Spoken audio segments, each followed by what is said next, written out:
So we're going to start this conference with Jonathan Christensen, who's a general manager of audio and video at Skype. And Jonathan is going to kindly warm this conference up by speaking about the history of IP communications over the past 10 years. So I'd like you to welcome Jonathan, please. Thank you.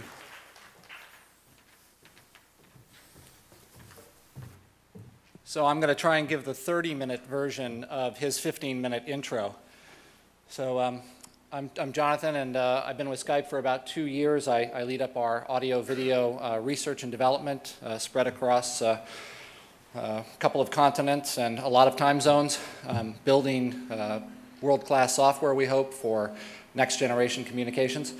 And I'm just going to give a little bit of an overview, sort of talk about the last 10 years from my perspective, the things that I've seen, the major inflection points in voice over IP, and then hopefully try to move into the what's next stuff.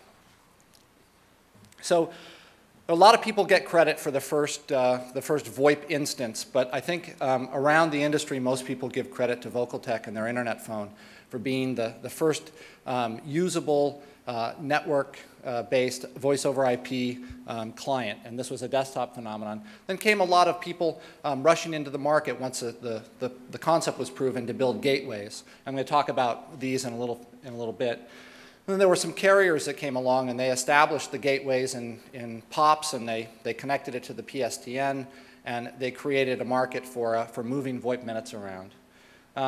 And along with that, there were a bunch of other lower-level innovations that started happening. Companies like Global IP Sound building next-generation codecs that were internet-aware, that offered wideband, that did interesting things like that, sort of changing the nature of the communications a little bit. And some use cases started to gel. First, there was this PC-to-PC, kind of the ham radio users. Jeff Pulver, a name that's sort of synonymous with voice over IP and the whole VoIP revolution, was a ham radio operator in his youth. And he glommed onto this idea when he first saw it, and he saw that there was something really interesting here. And the next use case that really drove the early days of VoIP was tandem trunking. And I'll go into some detail about tandem trunking and what's interesting and what's not so interesting about it. So along with that, a couple of mainstream apps emerged. You had NetMeeting from Microsoft. How many people in the audience ever used NetMeeting? All right. And how many people in the audience have ever used Skype? Yeah. All right. Well, NetMeeting was first introduced in the late 90s. It went through 3 revs. It was last updated in 1999. I was involved in that work at Microsoft. And amazingly, that application is still widely deployed and used, especially inside of large organizations today, without a single update to the basic application in almost a decade. The other use case that started to emerge was two-stage dialing. This is this notion that you call a number, usually an 800 number, you enter a PIN, and it gives you access to the network to make cheap calls. Most of that was built on top of VoIP infrastructure because the middle of the call we could use this tandem trunking, and you could avoid a bunch of the costs. So how this worked in the early days is if you were on the West Coast here and you wanted to make a call to the East Coast, your call would be connected to a class 5 switch, a line-side switch, and that call would be routed to a tandem switch. And this is an oversimplification, of course. And the call would go over TDM, a traditional network, to another tandem switch, to a class 5 switch, and the phone on the East Coast would ring. Tandem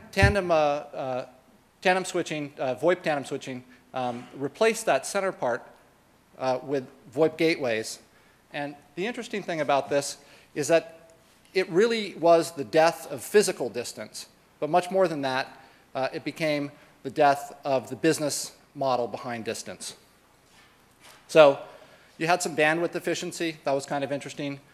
The local exchange carrier could avoid the LD carrier's long-haul lines. That was kind of interesting.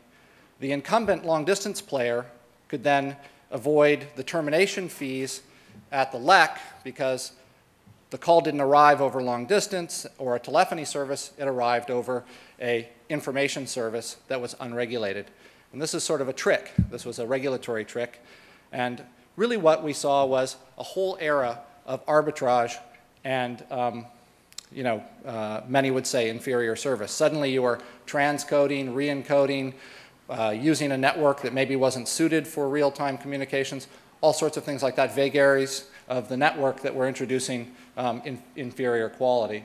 And most of the time, these offerings were offered under alternative brands. So, some of the big guys didn't want to marginalize their brand.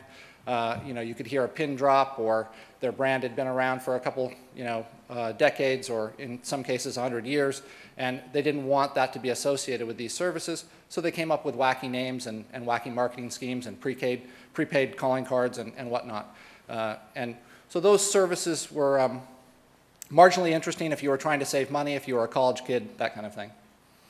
So moving on, the introduction of consumer VoIP really happened when Jeff Pulver and some other industry luminaries started getting together and thinking about what could they do here. And the early inspirations, this Minex thing that Jeff got together, was the idea that minutes were commodities and they could be traded. He was a trader at Cantor Fitzgerald early in his career, and he thought, hey, there's something here. We could build this trading desk for these minutes, and we could get something.